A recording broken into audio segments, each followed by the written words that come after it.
क्या आप यकीन करेंगे कि दुनिया की सबसे बड़ी पिज्ज़ा डिलीवरी कंपनी का आधा हिस्सा महज एक पुरानी कार के बदले बेच दिया गया था।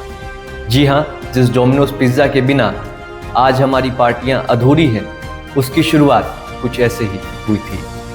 नमस्कार, स्वागत है आपका राजनीति व्यापार गाथा के एक और नए एपिसोड में।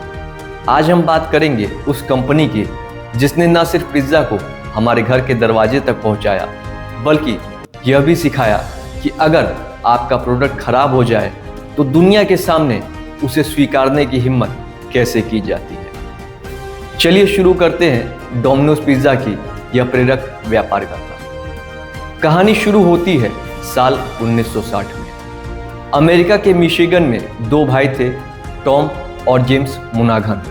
उन्होंने $900 का कर्ज लिया और डोमिनिक्स नाम की एक छोटी सी पिज्ज़ा की दुकान खरीद ली। लेकिन व्यापार करना इतना आसान कहाँ होता है। मात्र 8 महीने के अंदर ही जेम्स मुनाघन घबरा गए। उन्होंने अपने भाई टॉम से कहा कि वो इस बिजनेस से बाहर निकलना चाहते हैं। टॉम ने इसके बदले जेम्स को अपनी पुरानी फॉक्सवैगन बीटल कार दे दी और इस तरह बिजनेस का पूरा हिस्सा अपने नाम कर लिया। सोचिए, आज उस आधे हिस्से की कीमत अरबों डॉलर में है, लेकिन टॉम रुके नहीं। उन्होंने 1965 में इसका नाम बदल कर रख दिया डोमिनोज पिज्ज़ा। टॉम मुनाघन ये समझ चुके थे कि रेस्टोरेंट में बिठाकर खिलाने से ज़्यादा बड़ा बाजार डिलीवरी में है। उस दौर में पिज्ज़ा डिलीवरी का मतलब था ठंडा और बासी पिज्ज़ा। यही डोमिनोज ने अपनी पहली रणनीति अपनाई। उन्होंने एक ऐसा कार्डबोर्ड बॉक्स डिज़ाइन किया जो पिज़्ज़ा को गर्म भी रखता था और उसे पिचकने भी नहीं देता था। और फिर आया वो मास्टर स्ट्रोक जिसने पूरी दुनिया में तहलका मचा दिया। 30 मिनट्स और फ्री, यानी 30 मिनट में पिज़्ज़ा या फिर एकदम मुफ्त। इस एक वादे ने डोमिनोज को एक छोटी सी दुकान से एक ग्लोबल ब्रांड बना दिया।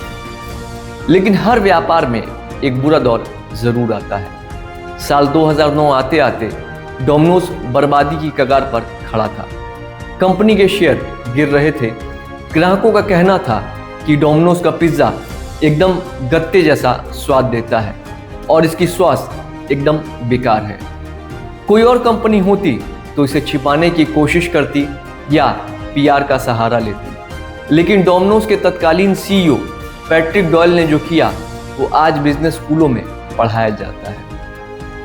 उन्होंने नेशनल टीवी पर विज्ञापन चलाया और कहा, हाँ, हमारे पिज्ज़ा का स्वाद खराब है और हम आपसे माफ़ी मांगते हैं। यह बिजनेस के इतिहास का सबसे साहसिक कदम था। उन्होंने अपनी पूरी रेसिपी पूरी तरह से नष्ट कर दी। चीज़, क्रस्ट और सॉस को बिल्कुल नया रूप दिया। ग्राहकों ने इस ईमानदारी को सिर आंखों पर बिठाया और डोमिनोज की सेल्स रॉकेट की तरह उड़ने लगी। आज डोमिनोज सिर्फ एक पिज्ज़ा नहीं है, बल्कि एक तरह से यह एक टेक कंपनी है जो पिज्ज़ा बेचती है। उन्होंने पिज्ज़ा ट्रैकर बनाया जिससे आप जान सकते हैं कि आपका पिज्ज़ा कब ओवन में गया और कब रास्ते में है।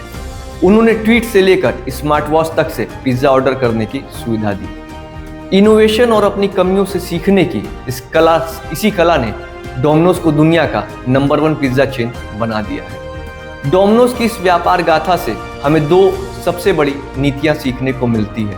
पहला, अपने ग्राहक को जो वादा करें उसे हर हाल में पूरा करिए, जैसा कि उन्होंने 30 मिनट डिलीवरी में किया था। दूसरा, अगर आपसे गलती हो जाए तो उसे स्वीकारिए, उसमें सुधार करिए और पहले से बेहतर बनकर लौटिए। अगर आपको डोमिनोज पिज्ज़ा की यह राजनीति व्यापार गाथा पसंद आई हो तो इस वीडियो को लाइक करें और अपने दोस्तों के साथ शेयर करें। और राजनीति व्यापार गाथा के ऐसे ही एपिसोड्स के लिए हमारे चैनल राजनीति को सब्सक्राइब करना ना भूलें। कमेंट में ज़रूर बताइएगा कि अगली कहानी आप कौन से ब्रांड की देखना चाहते हैं। तब तक के लिए सीखते रहिए और आगे बढ़ते रहिए। धन्यवाद।